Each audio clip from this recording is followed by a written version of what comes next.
మీకు విరోధముగా లేచిన వాళ్ళు, మీకు విరోధముగా గుంపు కూడిన వాళ్ళు మీ దగ్గరకు వచ్చి మీ పక్షమవుతారు యేసు నామములో. హల్లెలూయా.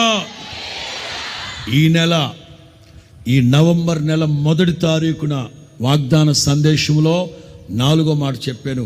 మిమ్మల్ని మింగాలనుకున్న వాళ్ళు మింగివేయబడతారు, మిమ్మల్ని బాధించిన వాళ్ళు చెరపట్టబడతారు, తప్పకుండా చెరలోకి వెళతారు. చర్మం ఓడబీకేస్తాను వాళ్ళని. రోషము కలిగిన దేవుడు మన దేవుడు.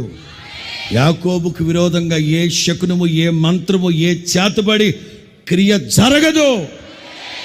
వాస్తవంగా నీకు విరోధముగా రూపించబడిన ఏ ఆయుధము, బట్ ఇన్ ఇంగ్లీష్ నాలుక, మీకు విరోధంగా మాట్లాడే ఏ నాలుక, టంగ్, మీకు విరోధంగా మాట్లాడే ఏ నాలుక వర్ధిల్లదు.